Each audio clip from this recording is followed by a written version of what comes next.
আম্মাজান আয়েশা রাদিয়াল্লাহু তাআলা আনহা বলেন, আমি একদিন সন্ধ্যাবেলা রাতের আধারে সুই নিয়া সুতা নিয়া সেলাইয়ের কাজ করতেছি, হঠাৎ বাতি নিভে গেল, তেল নাই, হাতের থেকে সুইটা পড়ে গেল, অন্ধকার। আমি বসে থাকলাম। এশার নামাজের পরে আমার ঘরে, আমার রুমের মধ্যে সূর্য উদিত হলো, রহমতের নবী মায়ার নবী যখন আমার হুজরায় তাশরিফ এনেছেন, রহমতের নবীর চেহারা মুবারকের আলোতে আমি খুঁটির গোড়ায় চিকন সুইটা খুঁজে পেয়েছি। ওগো নবীর উম্মতেরা,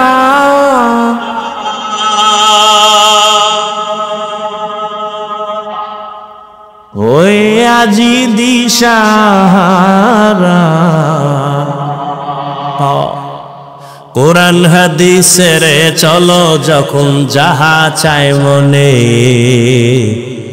নবী বিনে কে দরবে পুসিরাত মিজানে, নবী বিনে কে দরবে পুসিরাত মিজানে। উম্মতের কান্ডারি নবী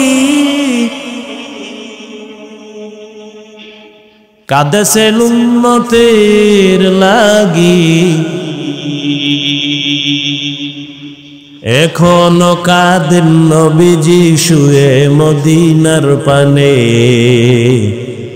নবী বিনে কে তরফে পুসিরাত মিজানে, নবী বিনে কে তরফে পুসিরাত মিজানে। وأما من خاف مقام ربه ونهى النفس عن الهوى فإن الجنة هي المأوى। আল্লাহর আদালতে দাঁড়াইয়া হিসাব দেওয়ার ভয় কেন? বলে আল্লাহর আদালত বড় ভয়ঙ্কর। কেমন ভয়ঙ্কর হবে আল্লাহর আদালত? ও এলাকার মা বোনেরা, ও যুবক বাবারা, ও বৃদ্ধ বাবাজিরা, আল্লাহর আদালতের ভয় নবীর চোখে পানি, আল্লাহর আদালতের ভয়ে সাহাবায়ে কেরামের চোখে পানি। আমি মালিকের দরবারে কেমনে দাঁড়াইয়া হিসাব দিব? রহমতের নবী বিদায় হয়ে যাচ্ছে। বিদায়ের আগে নবী বলেন, এই সাহাবায়ে কেরাম, কোন দিন হায়াত শেষ হয়ে যাবে বলা যায় না, হায়াতের কোনো গ্যারান্টি নাই। নবী বাথরুমে গেলেন, বাথরুম থেকে বের হইলেন, বের হইয়া নবী মাটিতে তায়াম্মুম করলেন। সাহাবী ডাক দিয়া কয়, রাসূল, ওই মাঠের কোনায় পানি দেখা যায়, আপনি ওখানে গিয়ে ওযু করবেন। পানি থাকলে তো আর তায়াম্মুম চলে না। কি সভাপতি যদি থাকে, সহসভাপতির কোনো কাজ লাগে না। নবী বললেন, সাহাবী, আমিও দেখতেছি পানি মাঠের কিনারায়, কিন্তু বলো ওই পানি পর্যন্ত যাওয়ার গ্যারান্টি আছে? পানি পর্যন্ত যাওয়ার গ্যারান্টি নাই। এই জন্য তায়াম্মুম করে নিলাম, ওখানে যাইয়া আবার আমি ওযু করে নিব। আমার আল্লাহর আদালতের ভয়। নবী বললেন, ও সাহাবায়ে কেরাম, কোন দিন চলে যাও বলা যায় না।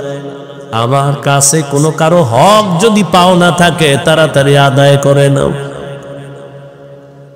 আমার ছাত্রদেরকে যদি বলি, বাবারা, আমার কাছে যদি কিছু পাওনা থাকো নিয়ে নাও, তো 2, 4, 5, 10 টাকা থাকলে এটা কেউ চাইবে? নবী বললেন, কারো হক থাকলে নাও, আসামির কাঠগড়ায় দাঁড়ানো যেন না লাগে। সাহাবায়ে কেরাম চুপ হয়ে গেলেন। নবী কি বলে এগুলো? লজ্জার কথা। কিছু পাইলেও তো নবী এগুলি কেউ বলবে না। কিন্তু দুঃসাহসী একজন সাহাবী দাঁড়ায় গেলেন,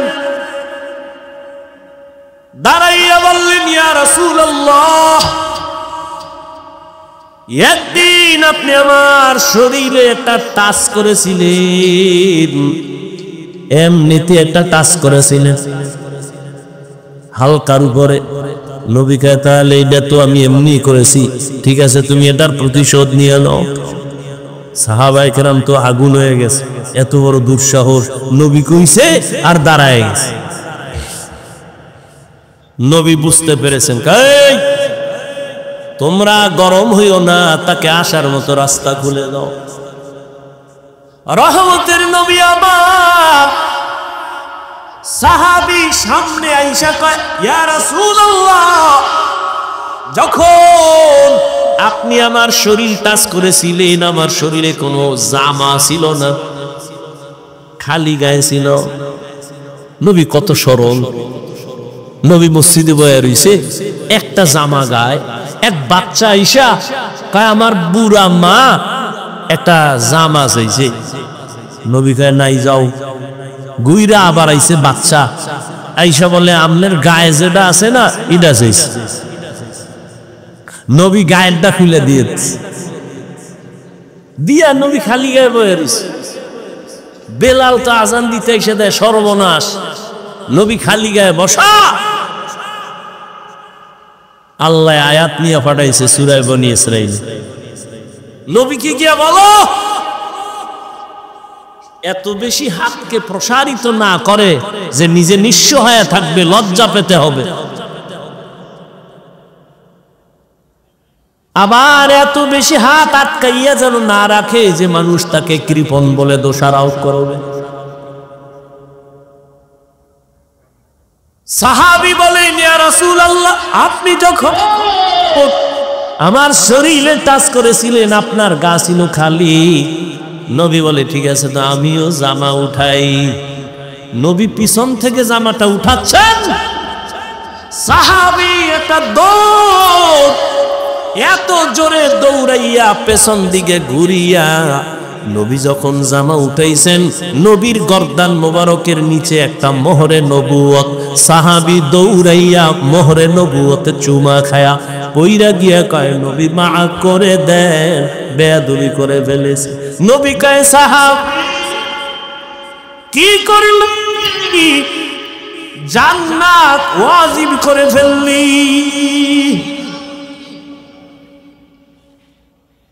জান্নাত ওয়াজিব করে ফেলেছো,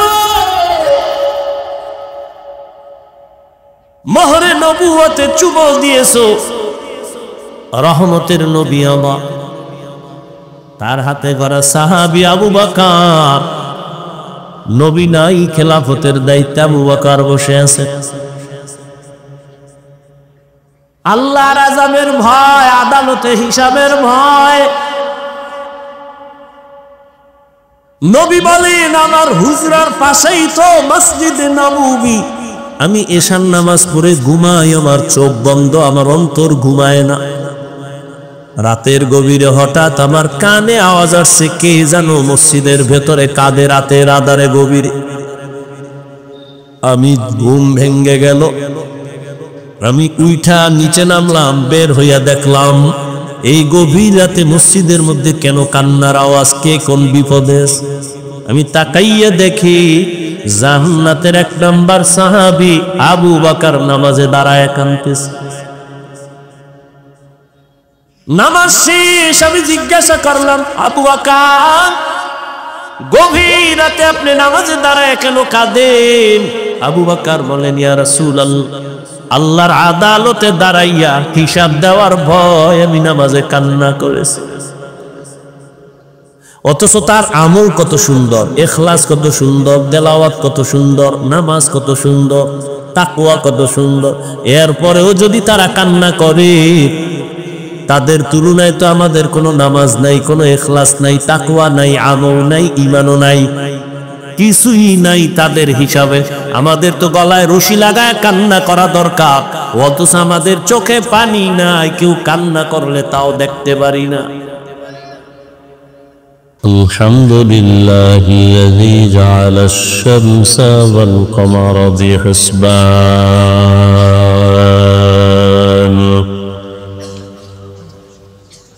والنجم والشجر يسجدان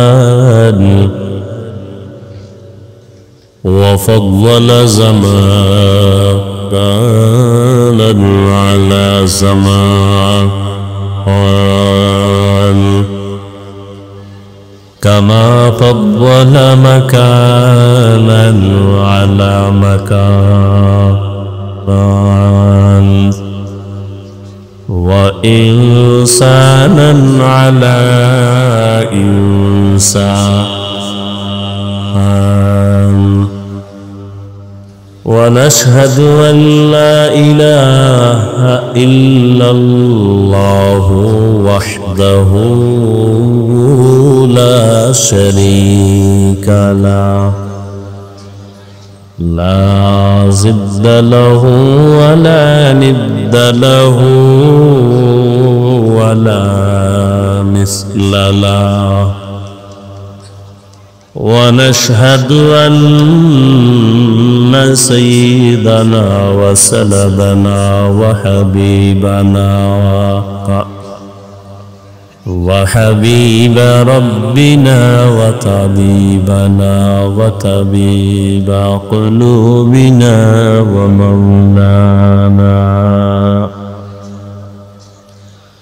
ومولانا محمدا عبده ورسوله أرسله بالحق بشيرا ونذيرا وداعيا إلى الله بإذنه وسراجا منيرا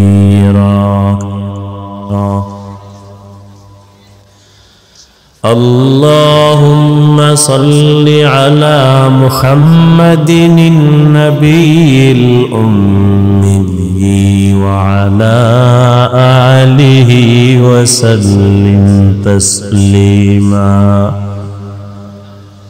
وبعد فأعوذ بالله من الشيطان الرجيم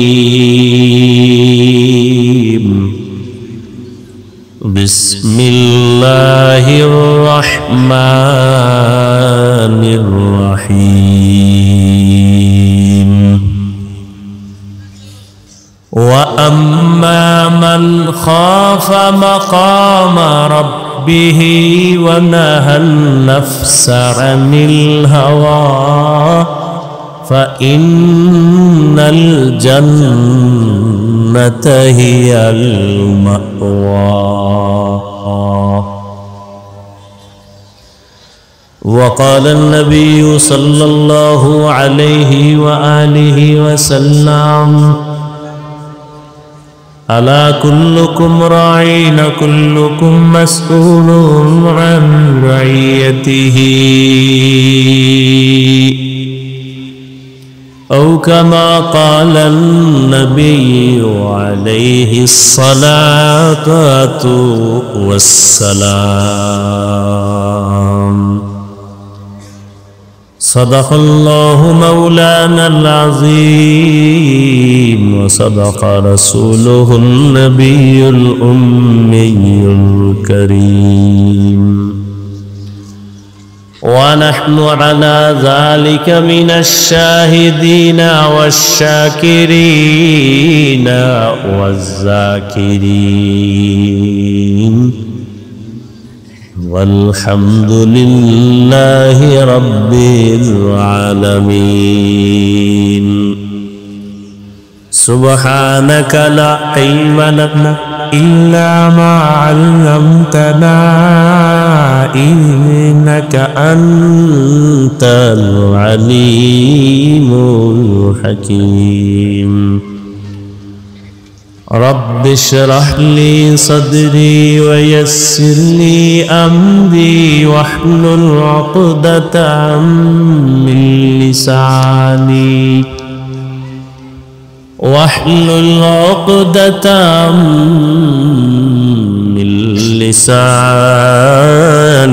يفقه قولي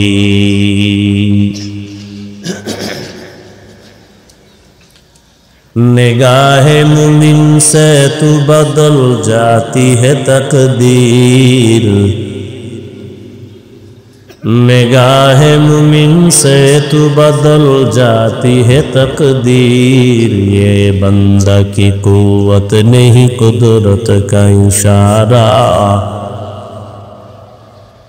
یہ بندہ کی قوت نہیں قدرت کا اشارہ اے مرد خیرت ترک معاصی کی ضرورت اے مرد خیرت ترک معاصی کی ضرورت اب صحبت صالح کی سوا کوئی نہیں چارہ اب صحبت صالح کی سوا کوئی نہیں چارہ مردود ہے پیچھے ہمیں خواب نہیں لیکن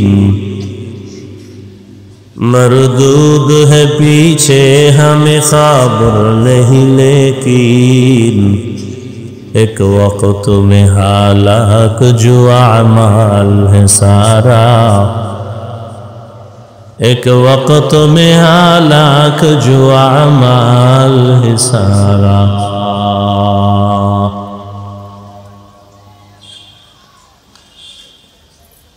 বরিশালের ঐতিহ্যবাহী শিক্ষা প্রতিষ্ঠান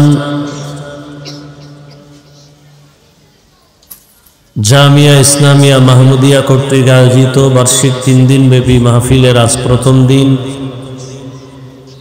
উপস্থিত মুহতারাম সম্মানিত সভাপতি হযরত উলামায়ে কেরাম অত্র অঞ্চলের বিভিন্ন স্থান থেকে আগত আল্লাহ পাকের আশিকিন জাকিরিন শাকিরিন মুহিব্বিন মুরব্বিয়ান এজাম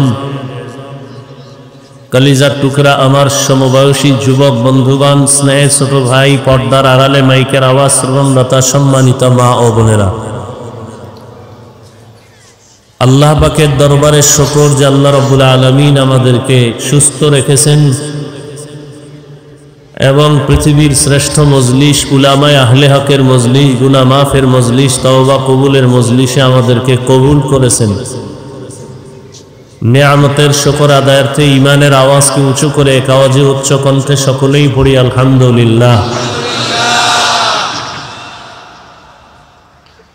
দরুদ ও সালাম সাইয়্যিদুল মুরসালিন রাহমাতুল লিল আলামিন Shafiul মুজনিবিন খাতামুন নবিয়্যিন سید الثقلین امام المرسلین شفیع اعظم رسول اکرم رحمت عالم نبی العرب العجم حبیب کبریا اشرف الانبیاء سید الانبیاء شفیع محشر ساقی کوثر آقا نامدار مدینہ کا تاجدار آفتاب نبوت فخر موجودات سید المخلوقات حضرت محمد الرسولullah sallallahu alayhi wa alihi wa sallam উপর নবীজির নামে দরুদ পড়লে লাভ না ক্ষতি সবাই পড়লেন না তো পড়েন একবার সাল্লাল্লাহু তোমার বক্সের কি মাঝখানের দা কি এটা কি এমনি কেন বক্সের সাউন্ড একটু বাড়াও একবার পড়েছেন সাল্লাল্লাহু আলাইহি ওয়া আলিহি ওয়াসাল্লাম তিনটা পুরস্কার পেয়ে গেছেন প্রথম পুরস্কার 10টা গুনাহ মাফ হয়ে গেছে দ্বিতীয় পুরস্কার 10টা নেক আমলনামায় যোগ হয়েছে তৃতীয় পুরস্কার আল্লাহর দরবারে 10 গুণ মর্যাদা বেড়ে গেছে 10টা গুনাহ যে মাফ হলো এই 10টা গুনাহ আল্লাহ নেক দ্বারা পরিবর্তন করে দিয়েছেন বেশি বেশি দরুদের আমল করার চেষ্টা করি অন্তত প্রতিদিন 300 বার দরুদ শরীফের আমল করব ইনশাআল্লাহ সময় থাকলে নামাজের দরুদ না হয় এই ছোট অংশের দরুদটা পড়বেন। হাদিসে পাকে আল্লাহর রাসূল বলেন যে দোয়ার মধ্যে দরুদ নাই আল্লাহর দরবারে দোয়া কবুল হবে না। এজন্য দরুদের আমল দুনিয়া আখিরাতের সর্বোচ্চ কল্যাণের জন্য এক বড় আমল হলো দরুদের আমল। বেশি বেশি আল্লাহ আমাদেরকে দরুদের আমল করার তৌফিক দান করে। হযরত উলামায়ে কেরাম আলোচনা রেখেছেন ইনশাআল্লাহ আগামী কাল এবং পরের দিন দেশের শীর্ষস্থানীয় হযরত উলামায়ে কেরাম আসবেন, আলোচনা করবেন। উল্লেখযোগ্য যে হযরত পীর সাহেব হুজুর চরমনাই দামাত বারাকাতুহুম শেষ দিন আলোচনা রাখবেন। আরো অনেক উলামায়ে কেরাম, আল্লাহ পাক উলামায়ে কেরামদের কথাগুলো সহি তরিকায় আমল করার তৌফিক দান করেন। উলামায়ে কেরামের ইজ্জতকে আল্লাহ বেশি বেশি বাড়ায় দেন। উলামায়ে কেরামের সম্মানকে বিনষ্ট করার জন্য যারা বিভিন্ন ষড়যন্ত্র করে ফেসবুক বা মিডিয়ার মাধ্যমে, আল্লাহ এদের হেদায়েত দান করেন। আমি আপনাদের দোয়া নেওয়ার জন্য হাজির হয়েছি। দোয়া সবথেকে বড় একটা অস্ত্র। আর দোয়া সালাহুল মুমিন, মুমিনের বড় হাতিয়ার একটা দোয়া। দোয়ার দ্বারা বান্দা অনেক দূর এগিয়ে যায়, যেটা নিজের চেষ্টায় আগাতে পারে না। এই দোয়া আমার সবথেকে বড় পুঁজি। বাকি সংক্ষিপ্ত কয়েকটি কথা বলার নিয়তে কোরআনে হাকিমের এক আয়াতে কারিমা, রাসূলের হাদিস থেকে এক হাদিসের অংশ পেশ করেছে। সহি নিয়তে, সহি তরিকায়, সহি কিছু কথা কোরআন সুন্নাহর আলোকে আমাকে বলার মতো, আপনাদেরকে শুনবার মতো ইখলাস ও রুহানিয়তের সাথে আল্লাহ কবুল করেন। ওয়া আম্মা মান খাফা মাকাম রাব্বিহি ওয়া নাহান নাফসা আনিল হাওয়া ফাইন্নাল জান্নাতা হিয়াল মাওয়া। আল্লাহ বলেন, হে রাসূল উম্মতকে বলে দেন যে আমার আদালতে দাঁড়াইয়া হিসাব দেওয়ার ভয়ে নিজেকে দুনিয়াতে গুনাহ থেকে বাঁচাবে, আমি আল্লাহ তাকে বিনা হিসাবে জান্নাত দিব। নবীজি বলেন, আলা সাবধান হে উম্মত, কুল্লুকুম রাঈন, তোমরা প্রত্যেকেই দায়িত্বশীল। অকুল্লুকুম মাসউলুন আন রাইয়াতিহি, প্রত্যেকেই দায়িত্বের কারণে আল্লাহর আদালতে জবাবদিহিতার কাঠগড়ায় দাঁড়াতে হবে, বিচারের সম্মুখীন হতে হবে। নবীজির হাদিস শুনে সাহাবাদের মধ্য থেকে কেউ বললেন, হে আল্লাহর রাসূল, দায়িত্বশীল কে কার উপর? নবীজি বললেন, অধীনস্থদের যিনি গার্ডিয়ান কর্তা হবেন সে অধীনস্থদের দায়িত্বশীল। আরেকজন সাহাবী বললেন,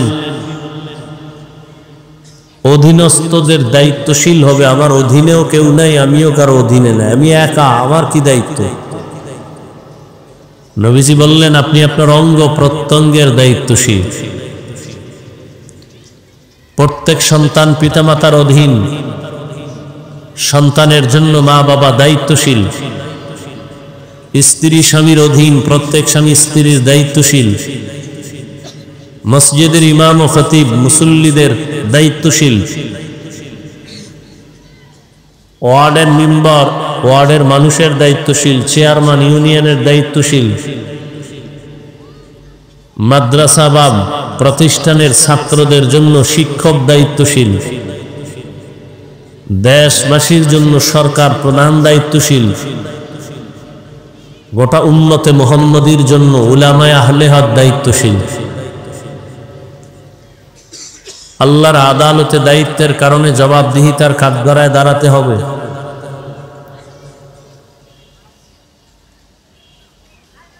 আল্লাহ কোরআনের এক আয়াতে বলেন, ইয়া আইয়ুহাল্লাযীনা আমানু কু আনফুসাকুম ওয়া আহলিকুম নারা, হে মুমিন জাহান্নাম থেকে নিজেকে বাঁচাও, আহালকেও বাঁচাও। তো মা বাবা দায়িত্বশীল, তার আহাল সন্তান। মা বাবাও জাহান্নাম থেকে বাঁচবেন, সন্তানকেও বাঁচাবেন। স্বামী দায়িত্বশীল হিসাবে নিজেও বাঁচবেন, স্ত্রী আহাল হিসাবে তাকেও বাঁচাবেন। মসজিদের মুসল্লিদের জন্য ইমাম ও খতিব দায়িত্বশীল, কমিটি না। ভালো করে মনে রাখবেন, মসজিদের কমিটি মসজিদ মেরামতের দায়িত্বশীল, আর মুসল্লিদের দায়িত্বশীল ইমাম ও খতিব। কিন্তু আমার দেশে উল্টা চলে, মুসল্লিরও দায়িত্ব চালাকি করে জুলুমের শিকার করে নিজ হাতে নিয়ে নেয়। এমনকি তারা ইমাম ও খতিবকেও গোলাম হিসাবে তারা নিজেদের হুকুম মানানোর জন্য বিভিন্ন প্রপাগান্ডা, বিভিন্ন ষড়যন্ত্র করে। অথচ কমিটির মূল দায়িত্ব মসজিদ সুন্দর করা, বিল্ডিং কিভাবে করবে, ইমাম খতিব কিভাবে থাকবে, আর মুসল্লিদেরকে সুন্দর করার দায়িত্ব ইমাম ও খতিব। কোন কমিটি মুসল্লিদেরকে দ্বীনি লাইনে কিছুই দায়িত্ব নাই বলার, কিন্তু নাই তো দূরের কথা, ইমাম খতিবকেও সে চালাতে চায়। এই দোষ আমাদের কপালকে দিতে হবে, আর কাউকে না। কারণ শিয়ালের হাতে মুরগি দিলে যা হবে, ধর্মের চাবি সুদখোর বেনামাজির হাতে দিলে তাই হবে। আল্লাহ সব ভাইকে হেদায়াত দান করুন। কিয়ামতের দিন যে ব্যক্তি বলবে আমার অধীনে কেউ নেই, আমি একা, তার অঙ্গ প্রত্যঙ্গের দায়িত্ব নিয়ে আল্লাহর আদালতে দাঁড়াতে হবে। আল্লাহ বলবেন তোমার অঙ্গ প্রত্যঙ্গের দায়িত্ব পালন করেছো? আযাবের ভয়ে অনেকে মিথ্যার আশ্রয় নিয়ে বলবে হ্যাঁ করেছি। আল্লাহ তো জানেন। আল্লাহ জবান বন্ধ করে বলবেন হাতকে কথা বলো। اليوم نختم على أفواههم وتكلمنا أيديهم وتشهد أرجلهم بما كانوا يكسبون دستگوید منچونی دزدیدام لبگوید منچونی بوسیدام چشمگوید چیدا ام غمزه حرام گوشگوید چیدا ام سمر الکلام আল্লাহর আদালতে আল্লাহ বলবেন হাত কথা বলো, কান কথা বলো, চোখ কথা বলো। আল্লাহ যখন বলবেন হাত কথা বলো, আমাদের বাস্তব বিশ্বাস হলো হাত কথা বলতে পারে না। আপনাদের হাত কথা বলতে পারে? কথা বলেন, জবান খুলেন।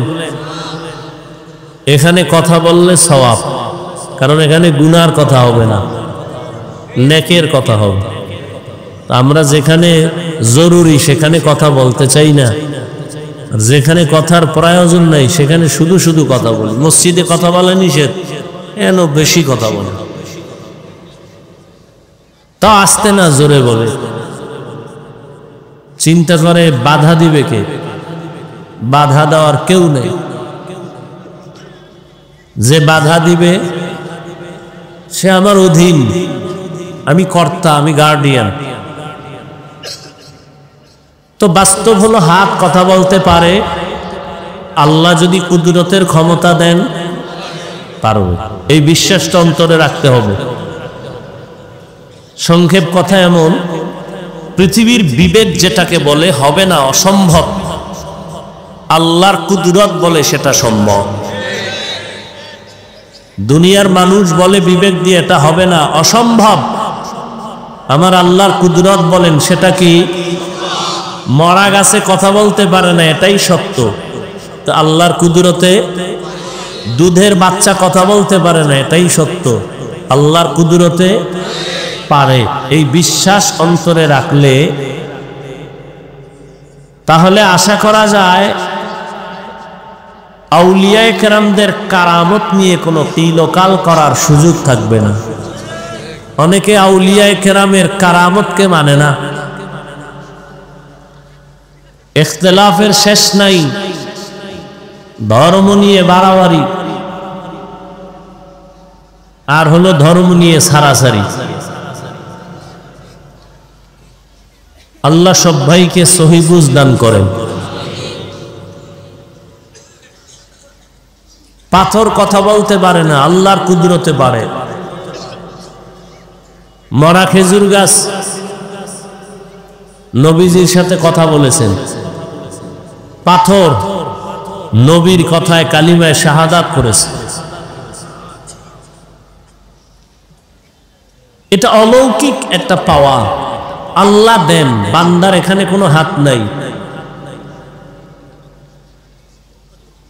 আল্লাহ মাঝে মাঝে অসম্ভবকে সম্ভব করায় দেখান, কখনো ডাইরেক্ট, কখনো ইনডাইরেক্ট, কখনো সরাসরি, কখনো কোনো মাধ্যমে। 100 তলা বিল্ডিং 100 বছরের গ্যারান্টি, এক মুহূর্তে ভেঙে যায় একটা ভূমিকম্পের কারণে। আল্লাহর কুদরত। আবার কোন আল্লাহর কুদরতি অস্বাভাবিক কিছু ক্ষমতা আল্লাহ পাক তার প্রিয় বান্দাদের দ্বারা দেখান। বান্দা দেখায় নাকি দেখান? আল্লাহ দেখান তার প্রিয় বান্দাদের দ্বারা। পৃথিবীতে আল্লাহর সবথেকে প্রিয় বান্দা আম্বিয়ায়ে কেরাম, এরপরে আউলিয়ায়ে কেরাম, ওলি আউলিয়া। আম্বিয়ায়ে কেরামের দ্বারা অলৌকিক কিছু যদি ঘটে যায় আল্লাহ দেখান, এর নাম মুআজিজা। আর আউলিয়ায়ে কেরামের দ্বারা যদি ঘটে যায় এর নাম কারামত। আবু জাহাল হাতের মুষ্টিতে পাথর নিয়ে কয়, এই ভাতিজা, আমার হাতের মুঠে কি আছে বলতে পারবা? বলে, বললে কি হবে? বলে, পুরস্কার দিব। কি দিবেন? বলে, আমি নবী মানব, কালেমা পড়ব। নবী বলেন, আমি বলতে জানি না। কেন জানো না? বলে, আমি গাইবের মালিক না। গাইবের মালিক কে? قُلْ لَا يَعْلَمُ مَنْ فِي السَّمَاوَاتِ وَالْأَرْضِ الْغَيْبَ إِلَّا اللَّهُ। হে নবী, আপনি বলে দেন, আসমানের বাসিন্দারা কেউ গায়েব জানে না, জমিনের বাসিন্দারা কেউ গায়েব জানে না। একমাত্র গায়েবের ইলম আছে আল্লাহর, আর কারো নাই। নবী বলেন, আমি বলতে জানি না চাচা। তবে নবী এখানে আওয়াজ দিলেন, এই চাচার হাতে কি আছো, একটু আওয়াজ দাও। সাথে সাথে আবু জাহালের হাতের পাথরগুলো কালিমা পড়া শুরু করলো। আরো আস্তে করে বলে, মুসলমানের একটা আওয়াজ বাতিল ভণ্ডদের জন্য একটা আতঙ্ক। আবু জাহাল পাথরগুলো মাটির মধ্যে ফেলে কয়, ভাতিজা, তুমি এত বড় জাদুকর? পাথর কথা বলতে পারে না। আল্লাহ বলাইছেননি কার মাধ্যমে? বলেন, নবীর মাধ্যমে। এর নাম মুআজিজা। নদীর মধ্যে পানি নাই বহু বছর, শুকনা নদী। একজন আল্লাহর ওলির কাছে আসলেন। আল্লাহর ওলি একটা চিঠি লিখলেন, বললেন, চিঠিটা নদীর মধ্যে ফেলে দাও। লোকেরা গিয়া নদীর মধ্যে চিঠি ফেলে দেওয়া মাত্র শুকনা নদীতে পানির জোয়ার শুরু হয়ে গেল। এটা কোনো নবীর দ্বারা হয় নাই, একজন ওলির দ্বারা হয়েছে। দীর্ঘ বছর পানি নাই নদীর মধ্যে, একটা চিঠি লিখা সাইরা দিছে, পানি শুরু হয়েছে। এটা একটা, আপনারা তো সুবহানাল্লাহ বলছেন, কত লোক বলবে এটা কি গাঞ্জাখুরি কথা? শুকনা নদীতে একটা চিঠি লিখা সাইরা দিছে, পানির জোয়ার। এটা কেমন কথা? আচ্ছা বলো তো, এই কামটা ঘটাইল কে? দাঁড়ান, কাম একজনে বলে কাজটা কে ঘটাইলো, তো একজনে কয় কাজটা ঘটাইছে সরমনাই পিসাব। কত দলিল ছাড়া কাফের হতেই পারে না। এটা চিঠি লেখা নদীর মধ্যে ফেলবে আর পানির জোয়ার হবে, এটা কেমনে হয়? না না না না, সরমনাই না। কারা করছে? কয় ঘটনাটা ঘটাইছে দেওবন্দি। কয় তারা মিনি কাফের, পুরানা। কেন দেওবন্দিও না তো, কে গড়াইলো? কয় তাবলিগলারা। কয়রা মূর্খ, এটা অসম্ভব না। কয় না না, আমরা ভুল বলছি। তাই কে গড়াইছে? কয় এবার টানো, ইতিহাস টানো। টানতে টানতে টানতে টানতে গিয়ে দেখে এই ঘটনাটা ঘটাইছেন হযরত ওমরের চিঠি। সুবহানাল্লাহ না রায়না? কার মাধ্যমে ঘটছে এটা? ওমর চিঠি লেখছেন, শুকনা নদীর মধ্যে ফেলে দিছে, পানির জোয়ার শুরু হয়ে গেছে। এইবার আস্তাগফিরুল্লাহ নাউজুবিল্লাহর পার্টিরা কি বলবে? ঘটনা তো ওমর ঘটায় দিছেন। ওমর তো নবী না, ওমর তো সাহাবী, আহলুল্লাহ, ওলিয়ে কামেল। এর নাম কারামত। বিশ্বাস করলে মুমিন, অবিশ্বাস করলে বেঈমান। আল্লাহর কুদরতের দ্বারা সব সম্ভব, অবিশ্বাস করলে বেঈমান। বান্দার কোনো হাত নাই। কথা বুঝেননি? এইরকম কিছু অলৌকিক ঘটনা যদি অন্য কেউ ঘটায়, যেমন আদ্রসী ঘটায় দিছে, চন্দ্রপাড়া, মাইজবান্দার, দেওয়ানবাগ, এরকম কিছু যদি কেউ ঘটায় দেয়, দেখবেন তার মধ্যে শরীয়তের আমল আসেনি, সুন্নত আসেনি, পর্দা আসেনি। যদি না থাকে, সে যদি ঘটায় তাহলে এটা কারামত না, এটা কুফরি কালাম বা জিনের খেলাম। এটা কি কুফরি কালাম অথবা জিনের চালবা। জিনের মাধ্যমে এরকম কিছু হতে পারে। অলৌকিক ঘটনা আল্লাহ যে ঘটাবেন, কোন গুনাহগারের দ্বারা ঘটাবেন না। আল্লাহর প্রিয় বান্দা যারা, তাদের মাধ্যমে আল্লাহ ঘটায় দেখাবেন। কোথার থেকে কোথায় চলে আসছি। হাত কথা বলতে পারে না, আল্লাহ যখন বলবেন কথা বলো, হাত কথা বলবে। কেমনে বলবে? আল্লাহু আলাম। হাতকে আল্লাহ বলবেন তোমার ডিউটি যথাযথ পালন হয়েছে কিনা বলো। এই যে এক হাতে 5টা আঙ্গুল আছে না, এক একটা আঙ্গুলে কর আছে কতটা? 5 আঙ্গুলে কয়টা? এগুলো আল্লাহ অনর্থক বানান নাই। ও বান্দা, 5 বেলার নামাজ আদায় করিয়া ফরজের পরে ডান হাতের আঙ্গুলের কর গুলো গুনে গুনে তুমি 33 বার আলহামদুলিল্লাহ পড়ো, 33 বার সুবহানাল্লাহ পড়ো, 34 বার তুমি আল্লাহু আকবারের তাসবিহ পড়ো। এই করগুলো গুনে গুনে পড়ো। বাম হাতে না ডান হাতে? ভালো কাজ সবসময় ডান হবে, বাম হবে না। মনে থাকবে? ভালো কাজ কোন হাতে হবে? যেমন আমাদের দেশের অনেক বুজুর্গ আল্লাহর বান্দারা রাস্তায় বিড়ি টানে ডান হাতে, তো ভালো কাজ কি? অনেকেই দেখবেন ডান হাতে বিড়ি টানে, বাম হাতে চা টানে, কারণ তার বিড়ি টানা। আল্লাহ হেদায়াত দান করুন। তাহলে ভালো কাজ বাম হবে না ডান? তাহলে কোন হাতের কর দিয়া গুনবেন? অনেকে বাম হাতে গুনে, এটা উচিত না। গুনাহ হবে তা বলছি না, উচিত না। তো হাত বলবে হে আল্লাহ, এই হাত দ্বারা মা বাবার খেদমত করবে, করে নাই। এই হাত দ্বারা কোরআন শরীফে আঙ্গুল দিয়ে দিয়ে টেনে টেনে পড়বে, পড়ে নাই। বরং এই বান্দা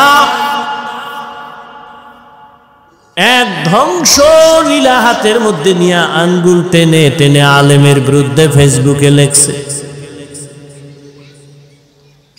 আল্লাহ বলবেন চোখ তোমার কি হক আদায় করেছে সাক্ষী দাও। চোখ বলবে হে মালিক, এই চোখ দিয়েছো তুমি, মা বাবা দেখবে, দেখে নাই। চোখ দিয়ে আলেম দেখবে, সওয়াব হবে, দেখে নাই। এই চোখ দিয়া বাইতুল্লাহ দেখবে, দেখে নাই। কোরআন দেখে দেখে পড়বে, দেখে নাই।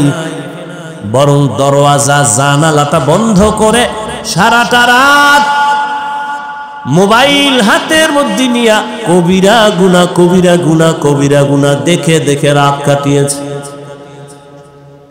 এরকম আসামি নাই?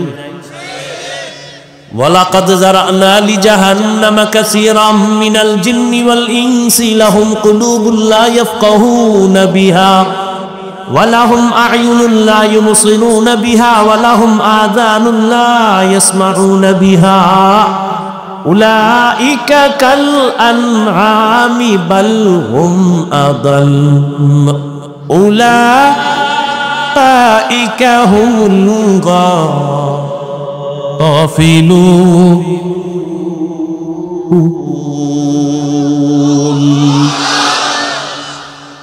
আল্লাহ তাআলা 9 পারা সূরা আরাফে বলেন, অধিকাংশ মানুষ জাহান্নামে যাবে কারণ আমি তাদেরকে ভাবার মতো কলব দিছি, ভাবে না।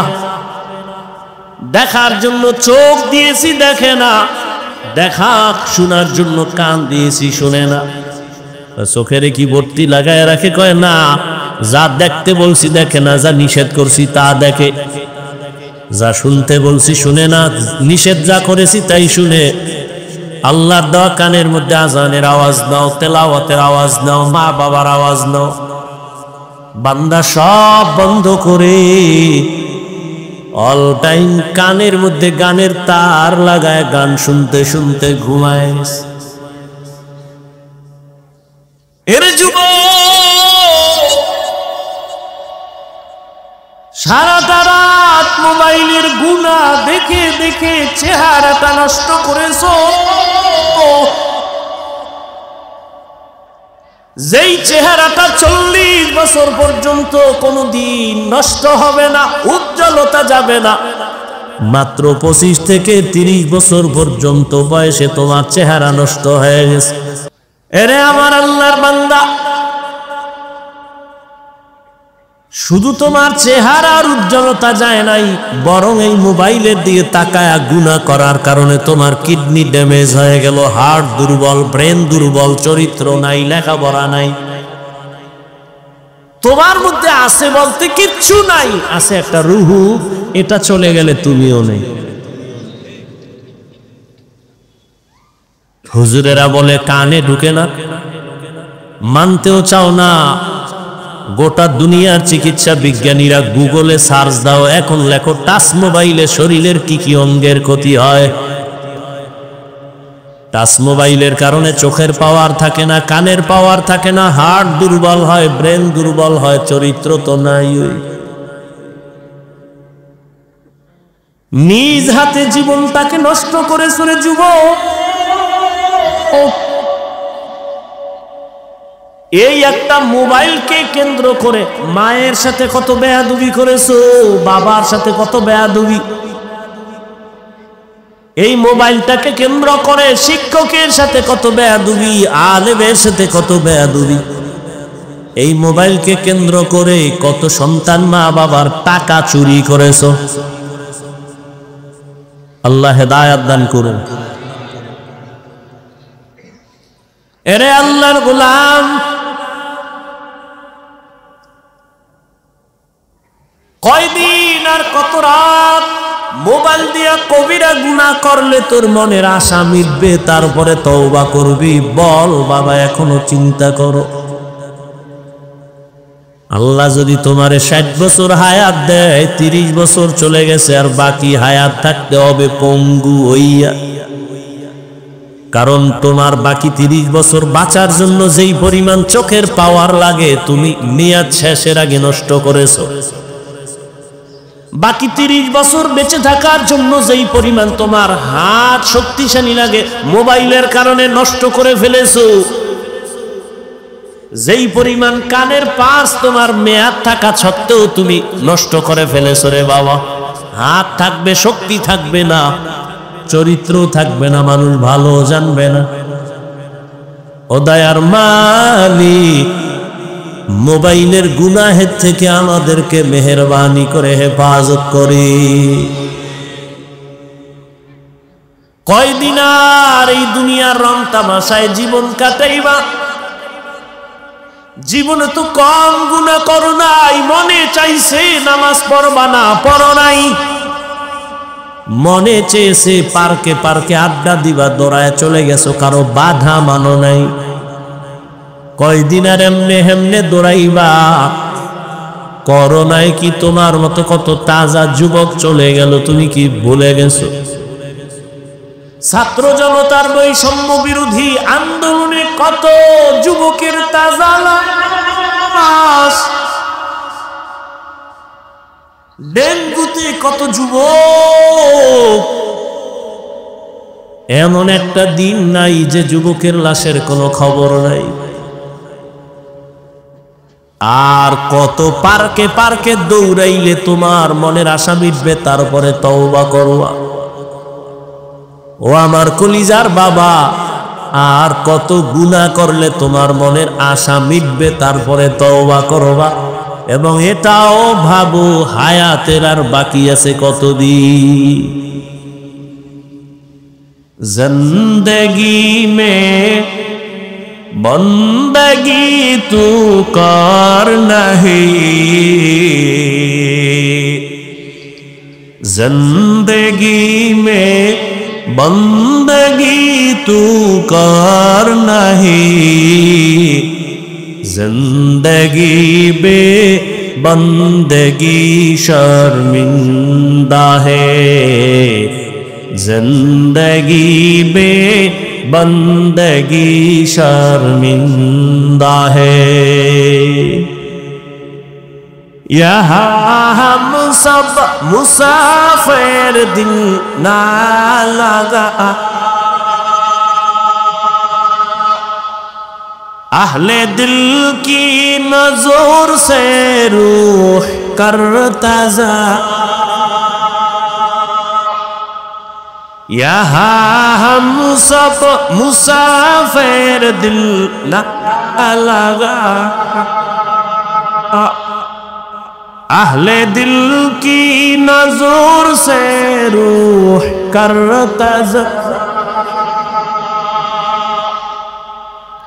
शाह दौलत सब फकीर गर नेक नहीं, शाह दौलत सब फकीर गर नेक नहीं, जिंदगी में बंदगी तू कर नहीं,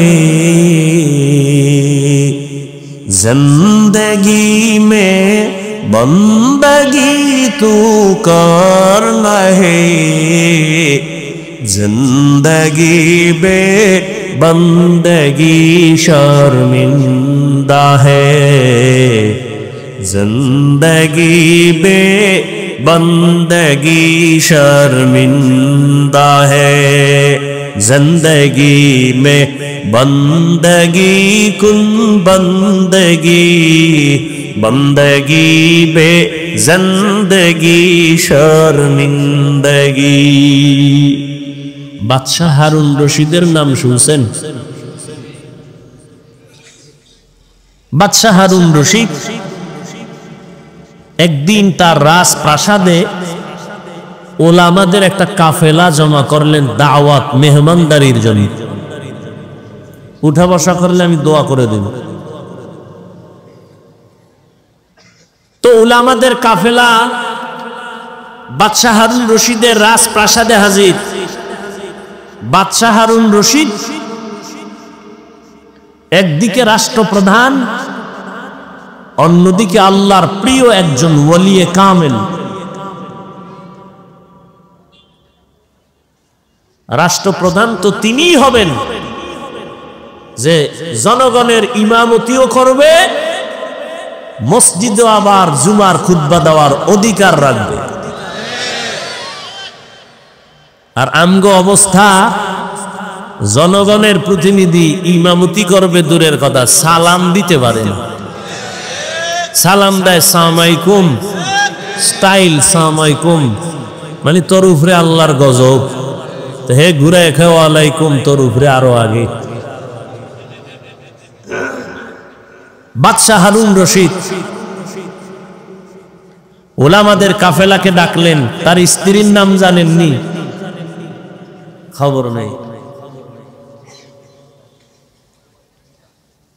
দুনিয়ার গুনাহগারদের নাম জানে না? দুনিয়ার মধ্যে শ্রেষ্ঠ নায়িকা সুন্দরীকে এ নামও, হ্যাঁ এ নামও জানে, তাফসীরের একটা অংশ। আল্লাহ হেদায়েত দান করুন। অথচ দুনিয়াতে যাদের অক্লান্ত অবদান,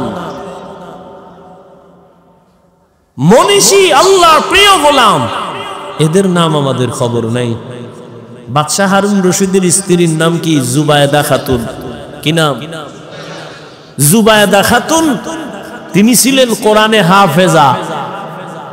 তার কাজের মহিলা ছিল 100, সবাই কোরআনে হাফেজা।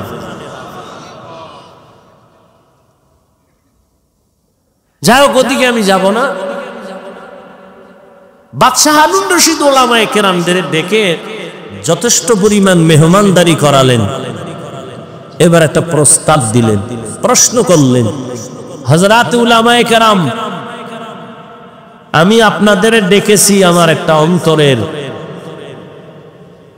ঝামেলা নিরসন করার জন্য। আমি বাদশাহ হারুন রশিদকে আপনারা চিনেন, আপনারা আমার দেশের সর্বোচ্চ লেভেলের আলেম। আমাকে একটু বলতে হবে আজ আপনাদের।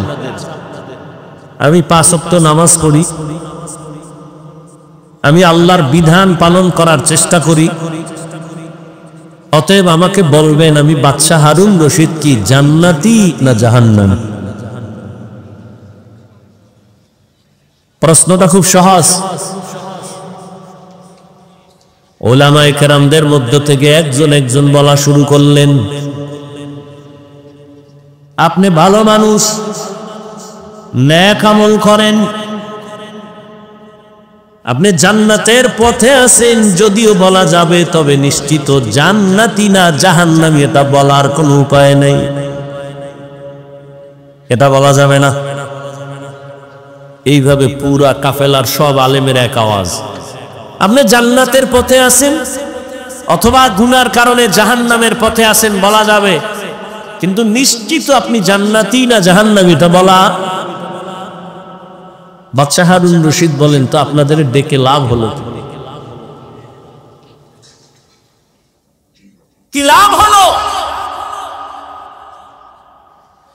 ঠিক আছে, আমার মনের কষ্ট মনেই থেকে গেল, আপনারা বিদায় নিতে পারেন। বলতে না বলতেই মজলিসের মধ্য থেকে 9 বছরের একটা বালক দাঁড়ায় গেছে। কয় বছর? 9 বছরের বালক দাঁড়ায় বলেন, বাদশাহ যাব না, বেয়াদবি যদি মাফ করে দেন, আমি একটু কথা বলতে চাই। কয় বলো। কয় সামনে আসতে হবে। কয় আসো। বলে, বাদশাহ আপনি যে প্রশ্নটা করছেন, আপনি জান্নাতি না জাহান্নামী, আমি একুরেট আমি আপনাকে জবাব দিতে চাই। সব আলেমরা আশ্চর্য, আমরা ভারি না, তুই কে রে? বাদশাহ কথা কয় না, কি জবাব দেয় হুনো, এই রাস্তা খুলে দাও। 9 বছরের বালক বাদশার সামনে দাঁড়াইলো, দাঁড়াইয়া কয়, আমার একটা প্রশ্ন আছে। কি প্রশ্ন? জবাবটা তো আমি দিব। বলে, হ্যাঁ তুমি দিবা। তো বলেন তো, যিনি প্রশ্ন করে সে কি উপরে দামি না যে উত্তর দেয় সে বড়? যে উত্তর দেয়। হারুন বাদশাহ কয়, যে উত্তর দেয়। তাহলে আমি উত্তর দিব। বলে, হ্যাঁ। তাহলে আপনার সিংহাসনে আমাকে বসায় দেন, আপনি একটু নিচে বসে। 9 বছরের বালক, কাটা ঘায়ে লবণের ছিটা, অস্বাভাবিক এমন আওয়াজ, পুরা মজলিসটা আচমকা হয়ে গেল, আতঙ্কিত হয়ে গেল। এই 9 বছরের বালক, আমরা এত আলেম ওলামারা ব্যর্থ হয়ে গেলাম, এই বালক কি জবাব দেয় একটু শুনি। কিন্তু প্রথমেই তো তাক লাগায় দিল, এত বড় বাদশাহ তারে নিচে নামানোর জন্য অর্ডার দিল। বাদশাহ হারুন রশিদ অহংকারী না, বিনয়ী বাদশাহ, আল্লাহর প্রিয় আমলওয়ালা বাদশাহ। 9 বছরের বালক এ কথা যখন বলছে, দ্রুত বলে, ওজির বাচ্চাটারে আমার সিংহাসনে বসাও, আমাকে নিচে বসার বিছানা দাও।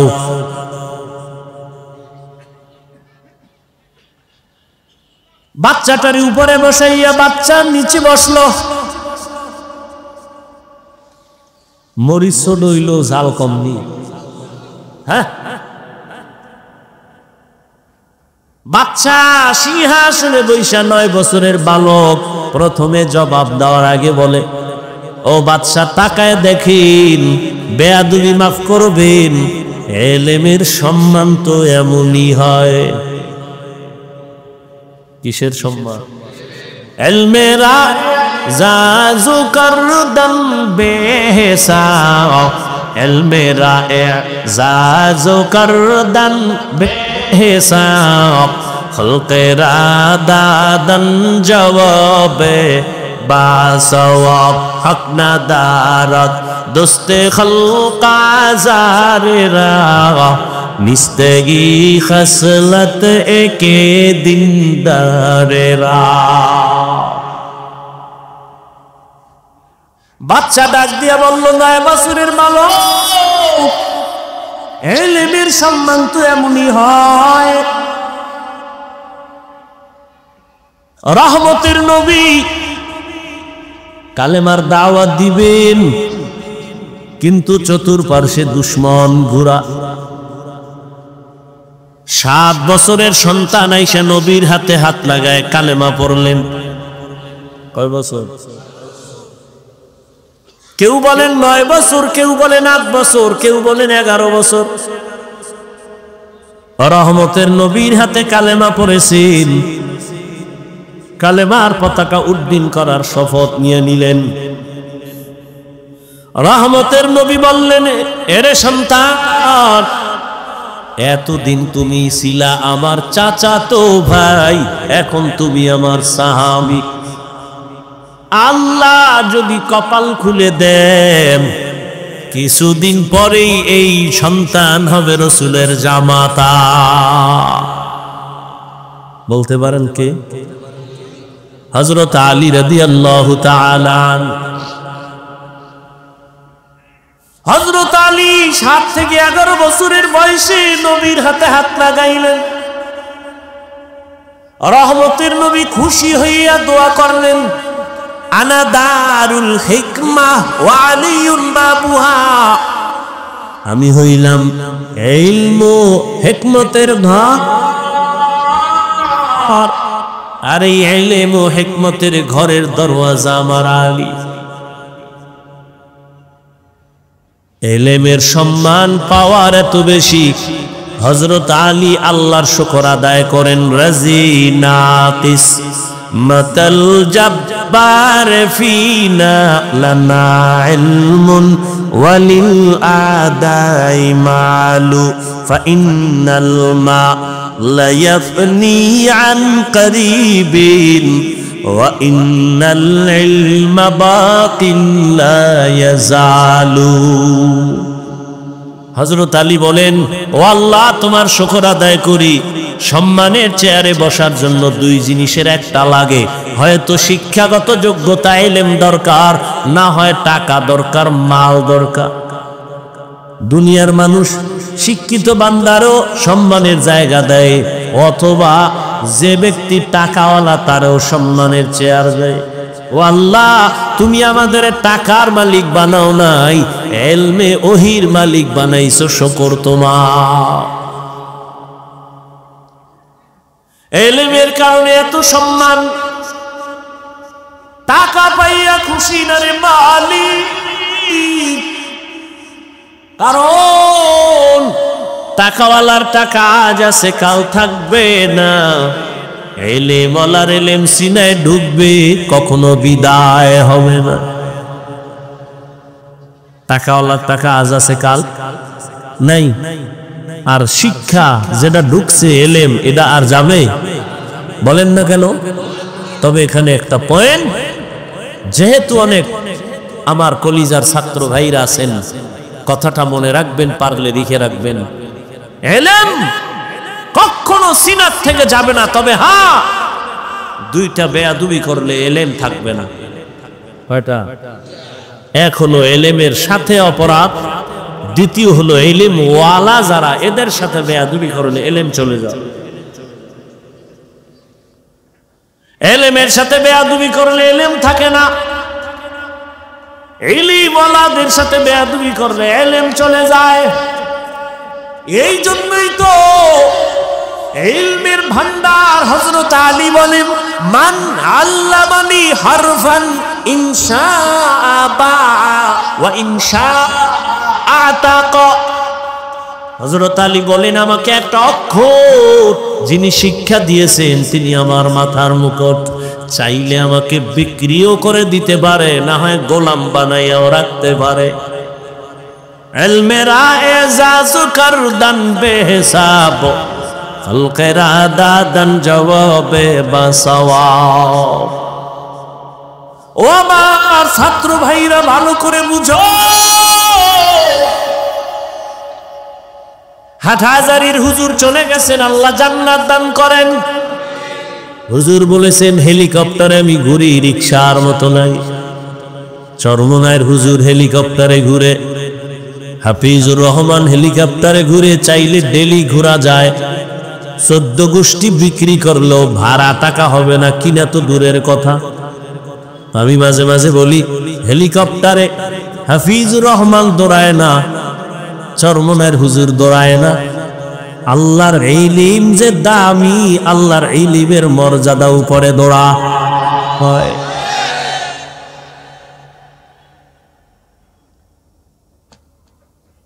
ও আমার ছাত্র ভাই, ভালো করে শুনো, এলেম কিন্তু দুই লাইনের এলেম আছে। একটা হলো ইলমে শয়তানি, আর একটা হলো ইলমে রহমানি। শয়তানি ইলম যখন আসবে, তোমার অহংকার বাড়বে, কিবির বাড়বে, হাসাদ বাড়বে, আমি ভাব ক্রমান্বয়ে তোমার ইলম তোমাকে বেয়াদব বানায় দিবে। এই জন্যই তো জগতের শ্রেষ্ঠ ইলমওয়ালা রহমতের নবী বারবার দোয়া করতেন, আল্লাহুম্মা ইন্নী আসআলুকা ইলমান নাফিআ। ও আল্লাহ, এমন ইলম আমারে দাও যে ইলমের দ্বারা আমার উপকার হবে, উম্মতের উপকার হবে। ওই ইলম তো রহমানি না, যেই ইলম আমাকে বিনয়ী করতে পারে না, এই ইলম তো ইলমে নাফি না। ওই ইলম তো ইলম আসল ইলম না, যে ইলম আমাকে অহংকার মুক্ত করতে পারে না, আমাকে গুনাহ থেকে ফিরাতে পারে না, বেয়াদবি থেকে ফিরাইতে পারে না, এটা ইলমে নাফি না। এই ইলম আমার জন্য ক্ষতির কারণ। এই জন্য আল্লাহর কাছে নবী, যার কোনো গুনাহ নাই, সে রহমতের নবী, ইলমে নাফি কামনা করেন আল্লাহর থেকে। আল্লাহ হেদায়েত দান করুন। তো ওই 9 বছরের বালক কোথায়? সিংহাসনে বয়া কয়, ইলমের সম্মান তো এমনই হয়। কেমন? আমি 9 বছরের বালক সিংহাসনে, সারা দুনিয়া মাতানো সিংহাসনের ব্যক্তি নিচে বসা। এইবার কয়, আপনার প্রশ্নটা আবার করেন। বাদশা হারুন রশিদকে আমার প্রশ্ন, আমি নামাজ পড়ি, রোজা রাখি, পর্দা করার চেষ্টা করি, বালক তুমি বলো আমি জান্নাতি নাকি জাহান্নামী? 9 বছরের বালক বলে, আপনি একটু বলবেননি আপনার জীবনে এমন কোন ঘটনা হয়েছে কিনা, যেই ঘটনা বড় মারাত্মক, আপনি চাইলে একা একা অনেক গুনাহ করতে পারতেন, একা কেউ দেখতো না। চাইলে জিনা করতে পারতেন, কিন্তু আল্লাহর আযাবের ভয় আপনি গুনাহ করেন নাই। বাচ্চা হারুন রশিদকে একটা নি বহু হয়েছে, চাইলেই গুনাহ করতে পারতাম, কিন্তু আমি আল্লাহর আদালতে হিসাব দেওয়ার ভয়ে আমি গুনাহ করি নাই। 9 বছরের বালক বলে নিশ্চিত আপনি জান্নাতি। বাদশাহ হারুন রশিদ সে তার আগে আলেমরা দাঁড়ায় গেছে। কই পেয়েছ তুমি 9 বছরের বালক? নিশ্চিত জান্নাতি বলার কোন দলিল তোমার কাছে? বলে সব থেকে পৃথিবীর শ্রেষ্ঠ দলিল কোরআন শরীফ। দলিল না, আমি দলিল দিচ্ছি। আল্লাহর জমিনে শ্রেষ্ঠ দলিল কোরআন। বাদশা হারুন রশিদ যে নিশ্চিত জান্নাতি তার দলিল নাও। ওয়া আম্মা মান খাফা মাকাম রাব্বিহি ওয়া নাহান নাফসা আনিল হাওয়া ফা ইন্নাল জান্নাতা হিয়াল মাওয়া। হর কে দারত খৌফে হক দর দিল মদাম জান্নাতুল মাওয়া দেহত উরা মাকাম। আল্লাহ ওয়াদা করেছেন যে আমার আদালতে দাঁড়াইয়া হিসাব দেওয়ার ভয় নিজে গুনাহ থেকে নিজেকে বাঁচাবে। ফাইনাল জান্নাতা, নিশ্চয়ই তার জন্য জান্নাত হলো শান্তির ঠিকানা। আতিনা ফি দারে দুনিয়া লা হাসান আতিনা ফি দারে উকবানা হাসান ইয়া গিয়াসাল মুস্তাগীসি নাহদিনা লিফতিখারা বিল উলুমে ওয়াল গিনা। আল্লাহর আদালতে দাঁড়াইয়া হিসাব দেওয়ার ভয় যতদিন পর্যন্ত বান্দার অন্তরে আসবে না, ততদিন পর্যন্ত নবীও যদি বয়ান করে কালেমা মুখে আসে না। যেই নবীর চেহারার দিকে একটা নজর দিলে পেটের ক্ষুধা থাকে না, কেমন মায়ার নবী! যেই মায়ার নবীর চেহারা এত সুন্দর, একটা নজর দিলে যেই নবীর মোহাব্বতে জাহান্নামের আগুন হারাম। আম্মা জান আয়েশা রাদিয়াল্লাহু তাআলা আনহা বলেন, আমি একদিন সন্ধ্যাবেলা রাতের আধারে সুই নিয়া সুতা নিয়া সেলাইয়ের কাজ করতেছি, হঠাৎ বাতি নিভে গেল, তেল নাই, হাতের থেকে সুইটা পড়ে গেল, অন্ধকার। আমি বসে থাকলাম। এশার নামাজের পরে আমার ঘরে, আমার রুমের মধ্যে সূর্য উদিত হলো, রহমতের নবী মায়ার নবী যখন আমার হুজরায় তাশরিফ এনেছেন, রহমতের নবীর চেহারা মোবারকের আলোতে আমি খুঁটির গোড়ায় চিকন সুইটা খুঁজে পেয়েছি। ওগো নবীর উম্মতেরা,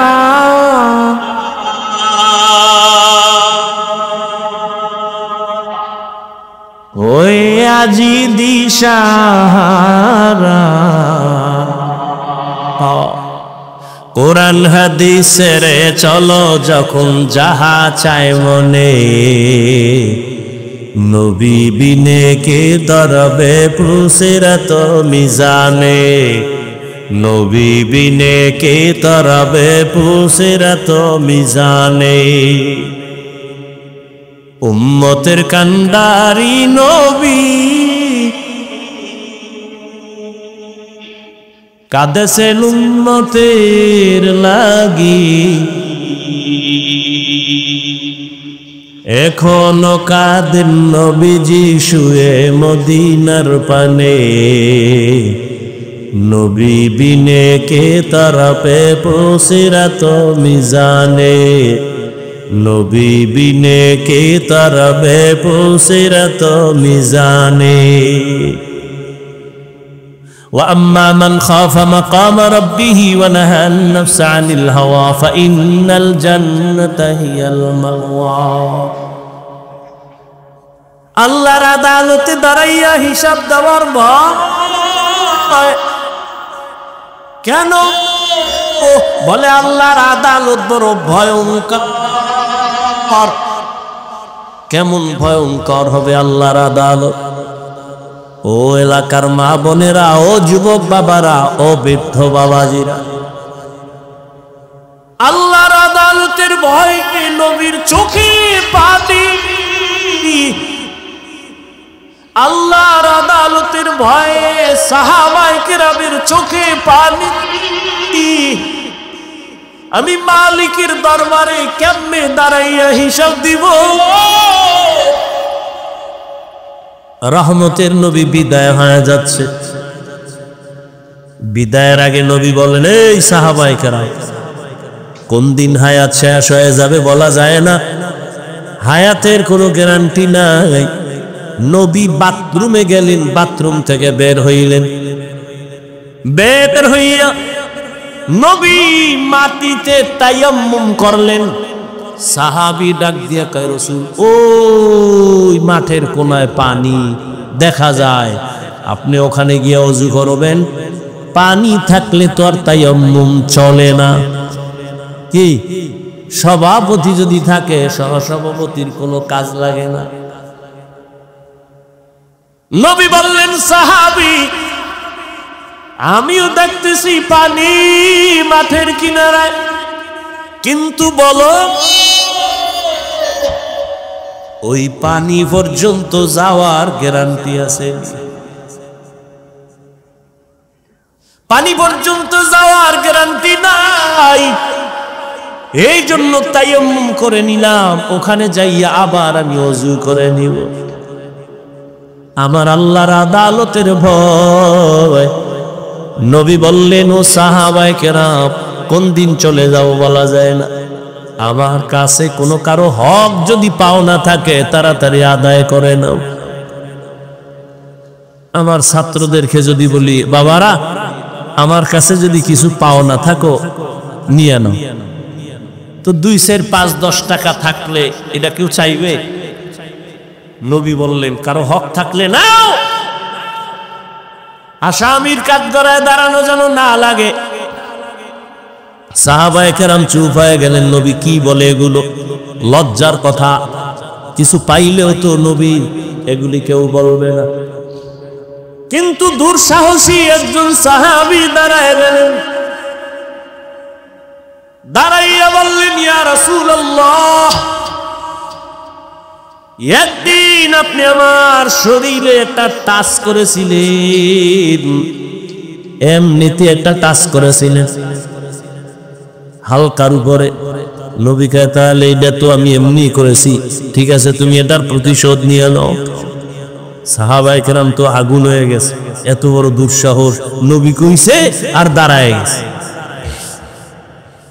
নবী বুঝতে পেরেছেন, এই তোমরা গরম হইও না, তাকে আসার মতো রাস্তা খুলে দাও। রহমতের নবী আমার সাহাবী সামনে আইসা কয়, ইয়া রাসূলুল্লাহ, যখন আপনি আমার শরীর টাচ করেছিলেন, আমার শরীরে কোনো জামা ছিল না, খালি গায়ে ছিল। নবী কত সরল। নবী মসজিদে বয়ে রইছে, একটা জামা গায়ে। এক বাচ্চা আইসা কয়, আমার বুড়া মা একটা জামা চাইছে। নবী কয়, নাই, যাও। গুইরা আবার আইছে বাচ্চা, আইসা বলে, আপনার গায়ে যেটা আছে না, এটা চাইছে। নবী গায়েরটা খুলে দিয়েছে, দিয়া নবী খালি গায়ে বয়ে রইছে। বেলাল তো আজান দিতে এসে দেয়, সর্বনাশ, নবী খালি গায়ে বসা। আল্লাহ আয়াত নিয়ে পাঠাইছে সূরা বনী ইসরাঈল। নবীকে গিয়া বলো,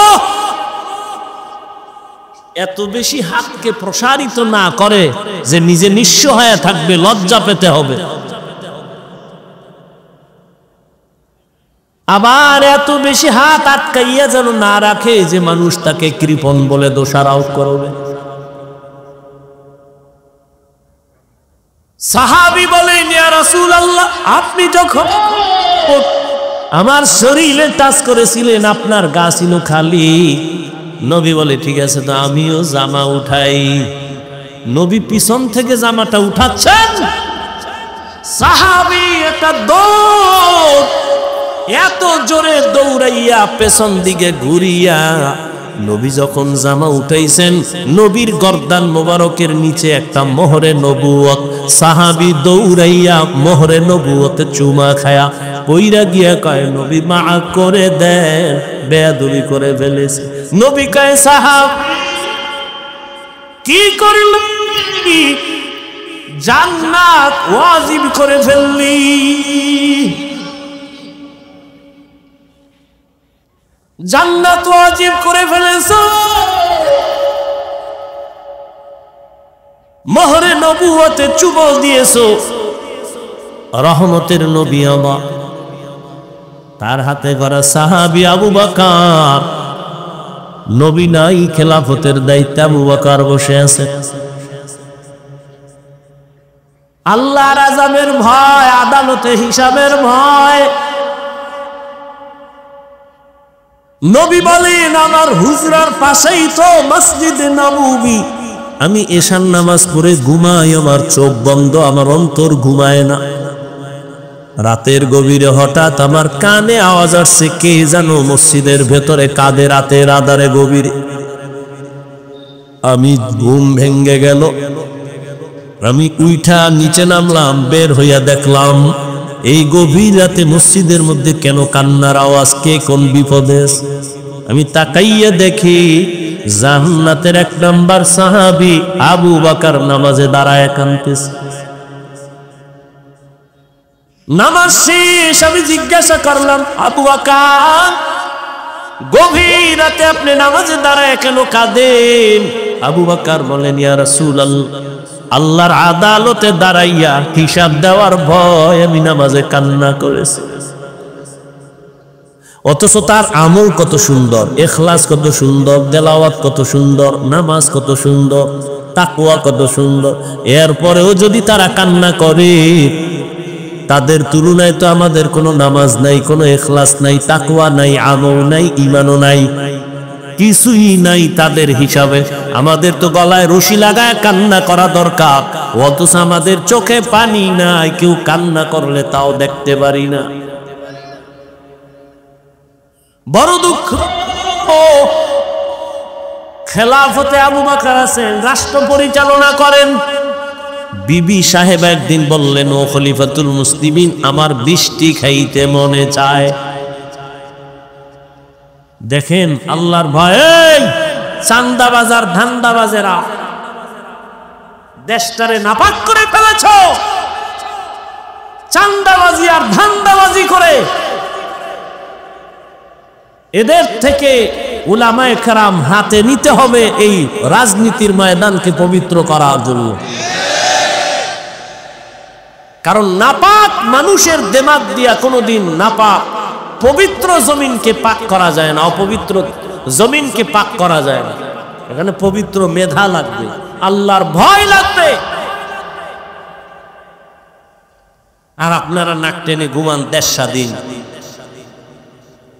দেশ স্বাধীন হলে চট্টগ্রামে আইনজীবীর গলায় ছুরি চালায় কারা? কিসের স্বাধীন? মুসলমান স্বাধীন বলে নাক টেনে ঘুমাবে ওই দিন যেদিন ইসলামের স্বাধীন হবে। মুসলমান তো নিশ্চিন্তে স্বাধীন বলে ঘুমাবে সেদিন এদেশের জমিনে কোরআনের বয়ান করবে উলামায়ে কেরাম, সুদখোর বেনামাজির থেকে অনুমতি লাগবে না যেদিন। এদেশের মানুষ দিব্যি আরামে ঘুমাবে নিশ্চিন্তে স্বাধীন। এদেশের মসজিদ আর মাদ্রাসার কমিটিতে সুদখোর বেনামাজি থাকবে না যেদিন। তুমি এখানে স্বাধীন স্বাধীন বলো, আর ঢাকার শহরে মহিলারা সাংবাদিক সম্মেলন করে আর বলে আমগো দেহ ব্যবসার অধিকার আবার ফেরত চাই। কাফনের কাপড় নিয়ে রেডি থাকো, আবার যুদ্ধ হবে, আবার ডাক আসবে, আবার আন্দোলন হবে জালেমের বিরুদ্ধে। মুসলমানের আন্দোলন একবার না বারবার, মুসলমান জীবন একবার দেয় না বারবার দেয় জালেমের বিরুদ্ধে। আল্লাহ সবাইকে হেদায়েত দান করুন। কার পিছনে ঘুরো, কার পিছনে ঘুরে দাড়ি কেটেছ, কার পেছনে ঘুরে নামাজ ছেড়েছ, সে তোমার আপন বন্ধু না। স্বার্থে আঘাত লাগলে সদস্য দল থেকে সদস্য পদের নাম কাটবে না, কল্লা কেটে ফেলবে। আল্লাহ হেদায়েত দান করুন। মানুষের ব্রেনকে আইওয়াশ করে রাখছে। ধর্ম আর রাজনীতি আলাদা। রাসূল রাষ্ট্র চালান নাই, আলাদা কেন? সুলাইমান নবী গোটা দুনিয়া চালাইছেন, চালান নাই? ইউসুফ নবী মিশরের অর্থমন্ত্রী ছিলেন, ছিলেন না? এ ঘটনা কোরআনে নাই? কেন বলেন ইসলামে রাজনীতি নাই, কোরআনে রাজনীতি নাই?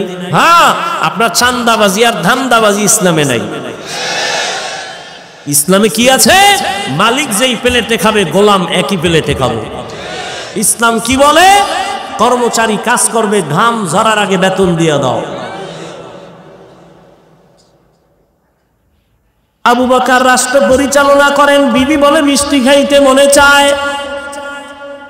আবু বকর বলেন, ও বিবি ক্ষমা করে দাও, মিষ্টি খাওয়ানোর মতো আমার কাছে টাকা নেই।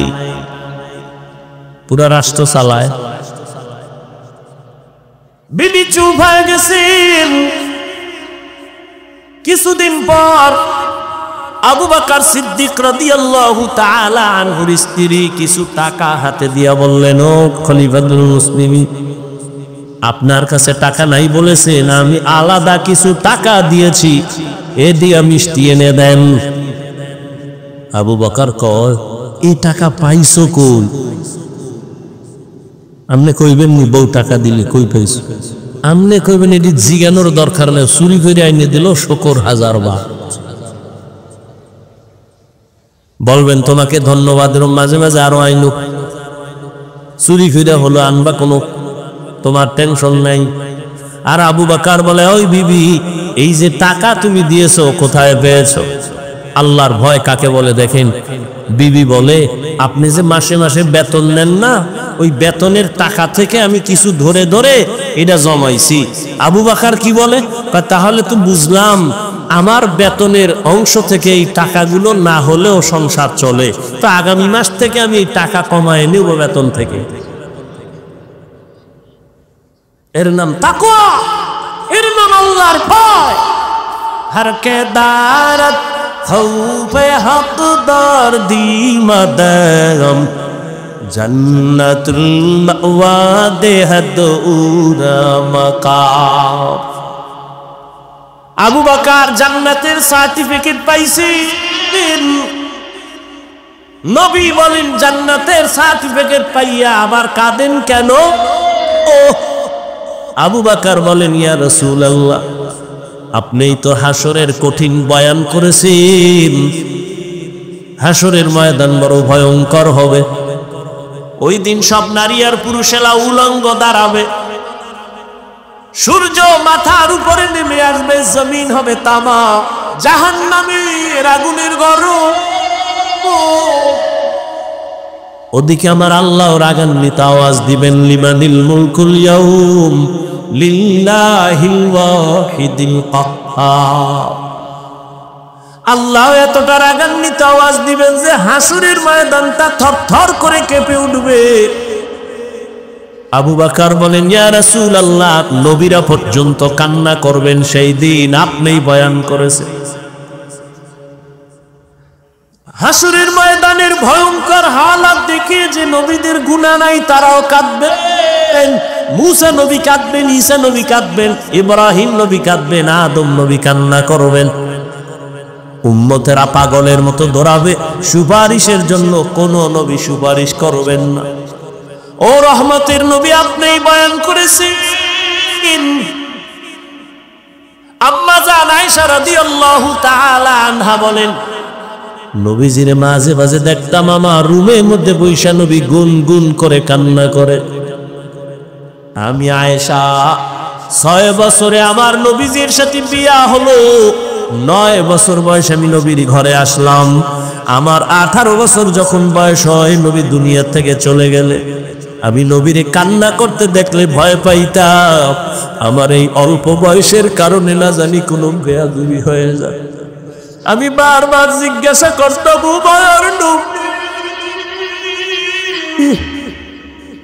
আপনি আমার রুমে বৈশা কেন কাঁদেন?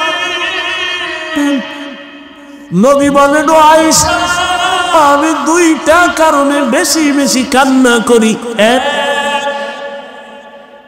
আমার জীবনের একটা অধ্যায় ছিল বড় কান্নার অধ্যায়, দুঃখের অধ্যায়, তুমি দেখো না এর আয়েশা। আমার মক্কার মানুষ আবার আরবে ঘুমাইতে দেয় না। আমার চতুর্দিক থেকে আক্রমণ, আমার শরীরের মধ্যে পাথর মেরে রক্ত ঝরাইছে, আমার হাঁটার পথে কাটা দিত। ওই সময় আমার ওই কঠিন দুঃখের সময় আমার আপন একজন সহধর্মিণী ছিল খাদিজা। ওই খাদিজার কথা যখন আমার মনে পড়ে চোখের পানি ধরে রাখতে পারি না রে আয়েশা। খাদিজার কথা মনে পড়লে চোখের পানি চলে আসে। হাসরের মাঠের কথা যখন মনে হয় আমি চোখের পানি ধরে রাখতে পারি। কিয়ামতের ময়দানে আমার মাওলা এত রাগান্বিত হবে, ওই দিন আমার উম্মতের কেউ পায়, নবীরাও কান্না শুরু করবেন, আমার উম্মতের কি উপায় হবে? ঈসা নবীও কাঁদবেন, মুসা নবীও কাঁদবেন, বড় বড় জলিল কদর পয়গম্বরেরা কান্না করবেন। আম্মা জান আয়েশা বলতেন, কি হালাত তুই কিয়ামতে? নবী বলেন, আয়েশা সর্বশেষ উম্মতগুলো আমারে তালাশ করবে।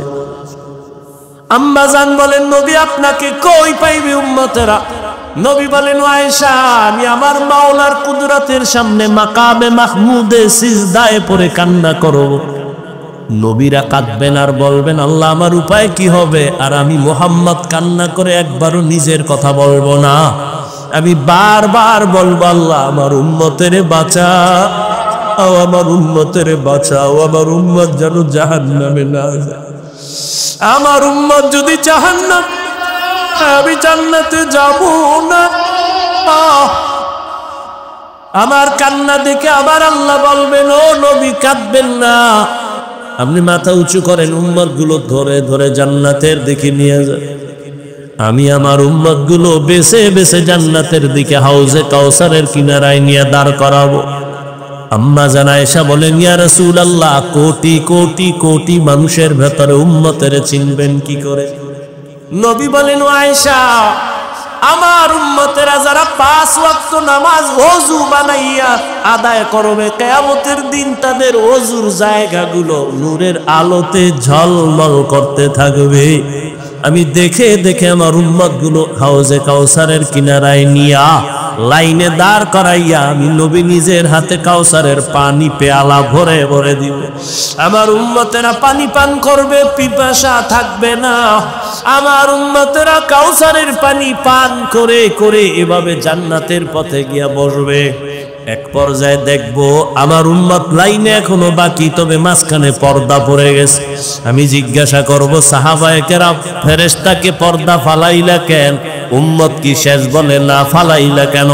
ফেরেশতারা বলবেন, আল্লাহর রাসূল এই যে উম্মত গুলো বাকি আছে এরা সব ভেজালওয়ালা, আপনার সুন্নতের তারা জবাই করেছে, নিজেও নামাজ পড়ে নাই, কেউ নামাজ পড়তো তাও পছন্দ করে নাই, নিজেও হালাল খায় না, যারা হালাল খাইতো তাদেরও পছন্দ করে নাই, নিজেও পাগড়ি পরে নাই, যারা পাগড়ি পরতো তাদেরও পছন্দ করে নাই, নিজেও নামাজ পড়ে নাই, যারা নামাজ আদায় করতো তাদেরও পছন্দ করে নাই, নিজেও জিকির করে নাই, যারা জিকির করতো তাদের পছন্দ করে নাই। মায়ার নবী বলেন, আমি তখন রাগান্বিত হয়ে বলবো, সোহকান সোহকা, বেগ বেগে যাও উম্মত, আমি তোমাদের নবী না, তোমরা আমার উম্মত না, দাবি করি না। ওই সময় আবু বকর কাঁদেন, ইয়া রাসূলুল্লাহ, হাসরের ময়দানে যদি নবী তারা দেয়, আমার আল্লাহ গায়েবী আওয়াজ দিবে, জাহান্নামের ফেরেশতারা এই নাফরমানগুলোর ধর জাহান্নামের হ্যান্ডকাপ লাগায় দেয়, জাহান্নামের হ্যান্ডকাপ লাগায় টেনে টেনে জাহান্নামের দিকে নিয়ে যাবে। ওয়াসিকাল্লাযীনা কাফারু ইলা জাহান্নামা যুমারা হাত্তা ইযা জাউহা ফুতিহাত আবওয়াবুহা ওয়া ক্বাল, জাহান্নামের আগুনের গরমে চামড়াগুলো খসে খসে পড়ে যাবে। ও আল্লাহর বান্দারাও, যুবক, স্কুলে পড়ো, কলেজে পড়ো, চাকরি করো, বাধা নাই, ব্যবসা করো, বাধা নাই, তুমি ওখানে থাইকে নবীর আদর্শের মালা গলায় লাগাও। মা বাবার দোয়া নিয়া, শিক্ষকের দোয়া নিয়া, উলামায়ে কেরামের দোয়া নিয়া চলো। ও নামাজ পড়ো আর আল্লাহর কাছে গুনাহ থেকে তওবা করো। তুমি যদি গুনাহমুক্ত হয় নামাজ পড়ো, চাকরিও যাবে না, ব্যবসাও যাবে না, লেখাপড়াও যাবে না। তোমার মতো কত যুবক স্কুল কলেজে পড়ে, নামাজ পড়ে, দাড়িওয়ালা, অভাব নাই, তুমি কেন পারবা না? তোমার মতো কত আল্লাহর বান্দা জেনারেল লাইনে থাকে, গাড়ি চালায়, নামাজ ছাড়ে না, তুমি কেন পারবা না? তোমার মতো কত গোলাম চাকরি করে, RAB, army, police, BDR, OC, DC, SP, doctor, professor, engineer, বলো তুমি কেন নামাজ পড়তে পারবা না? এখনো সময় আছে, তওবা করে নাও। ও পর্দার আড়ালের আম্মা জানেরা, আপনাদের জীবনটা তুই যে ধন্য। আপনারা নবীদের মায়ের মতো দামি মা, আপনারা সাহাবায়ে কেরামদের মায়ের মতোই তো দামি মা। আপনাদের এত মর্যাদা আল্লাহ দান করেছেন। আপনারা তো হাফেজ আলেমের মায়ের মতো মা। আপনারা তো ইসমাইল নবীর মা হাজেরা আলাইহা সালামের মতো দামি নারী। আপনারা তো ঈসা নবীর মা মারিয়াম আলাইহা সালামের মতো বড় দামি নারী। আপনারা তো বেঈমান আল্লাহর দুশমন ফেরাউনের স্ত্রী আসিয়ার মতো দামি। আসিয়া আই ফেরাউনের ঘরে থাকিয়া আল্লাহর পেয়ারা বান্দি হয়ে কবরে চলে গেছে। রহমতের নবী বলেন, কিয়ামতের ময়দানে আমার সাথে আসিয়ার সাথে জান্নাতে বিবাহের ব্যবস্থা হয়ে যাবে। ও পর্দার আড়ালের মা, আপনার মতো কত মা এখনো আছে, মোবাইলে চরিত্র বিক্রি করে না, স্বামীর মাল খেয়ানত করে না, 5 ওয়াক্ত নামাজ পড়ে বেপরদায় চলে না, সন্তানগুলো আদর্শওয়ালা বানানোর মেহনত করে। এরে আম্মা জানেরা, আপনারা যদি চেষ্টা করতেন, স্বামীর মাল হেফাজত করতেন, আল্লাহর কাছে নামাজ পড়ে দোয়া করতেন, আর বলতেন স্বামী আমার নামাজ পড়ো আর হালাল ভাবে কামাই করো, হারাম টাকা খেয়ে আমাদের রক্ত নাপাক করতে চাই না, সন্তানের রক্ত নাপাক করব না। আপনি যদি চেষ্টা করতেন, ইনশাআল্লাহ আপনার স্বামী দিনের পথে চলে আসতো, আদর্শ সন্তান দুনিয়াতে রেখে যাইতেন। ডাক্তার হইয়াও সন্তান কোরআন তেলাওয়াত করে মায়ের জন্য দোয়া করতে ভুলতো না। এখনো সময় আছে, তওবা করেন। ও পর্দার আড়ালের মা, জীবনে আর বেপরদায় চলবেন না, নামাজ ছাড়বেন না, স্বামীর মালের খেয়ানত করবেন না, মোবাইলে সময় নষ্ট করবেন না। ও আমার কলিজার যুবক, এখনো সময় আছে, তওবা করে নাও। আল্লাহর আযাবের ভয় অন্তরে জমা করো। জীবনে আর কোনোদিন দাড়ি কাটবা না, নামাজ ছাড়বা না, বেপরদায় চলবা না। মা বাবার নেক দোয়া নিয়া বেয়াদবির থেকে বেঁচে থাকবা, শিক্ষকের দোয়া নিয়া চলবা, উলামায়ে কেরামের দোয়া নিয়া চলবা, নবীর তরিকা মেনে চলবা। তওবা করার মতো যদি কারো অন্তর তৈরি হয়, মুনাফিকি যদি অন্তরে না থাকে, দুর্বলতা না থাকে, তওবার নিয়ত যাদের অন্তরে আছে, দুটো হাত আল্লাহকে দেখাইয়া দাও। আয় আল্লাহ, আমাদের হাতগুলো কবুল করে নেন, তওবা কবুল করে নেন, তওবার উপরে মজবুত হইয়া চলার মতো তৌফিক দান করেন, আমিন। দোয়া করব।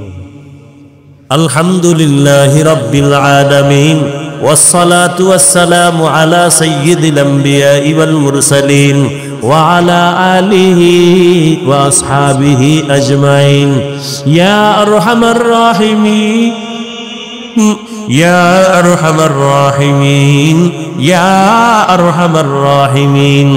রব্বিরহামহুমা কামা রব্বায়ানি সগীরা। আল্লাহুম্মা ইন্নাকা আফুউন কারীম তুহিব্বুল আফওয়া ফা'ফু আন্না। আল্লাহুম্মা ইন্না নাসআলুকা রিযাকা ওয়াল জান্নাহ ওয়া নাউযু বিকা মিন সাখাতিকা ওয়ান নার। আল্লাহুম্মা ইন্না নাউযু বিকা মিনাল বারাসি ওয়াল জুনুনি ওয়াল জুযাবি ওয়া সাইয়্যিল আসকাম। ও দয়ার মালিক, গুনাহের বোঝা নিয়ে আপনার দরওয়াজায় হাত তুলেছি। কত উলামায়ে কেরাম, কত মুরব্বী হাজী সাহেব, কত ছাত্র ভাই, যুবক বাবারা, পর্দার আড়ালের কত মা বোনেরা, কত ব্যবসায়ী চাকরিজীবীরা গুনাহের বোঝা নিয়ে হাজির। তওবার নিয়তে হাত তুললাম। আয় আল্লাহ, মনে হয় যেন জীবনের গুনার কারণে এই ময়দানে আমার মতো অপরাধী কেউ নাই। আজকে তওবার নিয়ত করেছি, আর গুনাহ করব না রে আল্লাহ, আর নামাজ ছাড়বো না, বেপরদায় চলবো না, দাড়ি কাটবো না, মা বাবার সাথে বেয়াদবি করব না, ওলামায়ে কেরামের দোয়া নিয়া নবীর তরিকা মেনে চলবো, মুরব্বীদের শিক্ষকের দোয়া নিয়া চলবো। ও আল্লাহ, আমাদের তওবা কবুল করে নেন, তওবার উপরে মজবুত হয়ে চলার তৌফিক দান করেন, গুনাহের প্রতি ঘৃণা জমায়া দেন আল্লাহ। আয় আল্লাহ, জামিয়া হেদায়েতের মার্কাজ বানায় দেন, আল্লাহ মাহফিল নাজাতের জরিয়া বানায় দেন। আগামী আরো দুদিন মাহফিল কামিয়াবির সাথে কবুল করে নেন। আয় আল্লাহ, এলাকায় শান্তি দান করেন, যারা চাকরি করে, ব্যবসা করে, বরকত বাড়ায় দেন, হারাম থেকে হেফাজত করেন আল্লাহ। পর্দার আড়ালের মা বোনদের আবেদা বানায় দেন, সন্তানগুলো নেককার বানায় দেন, লেখাপড়া যারা করে পরীক্ষার্থী কামিয়াবি দান করেন। আমার কলিজার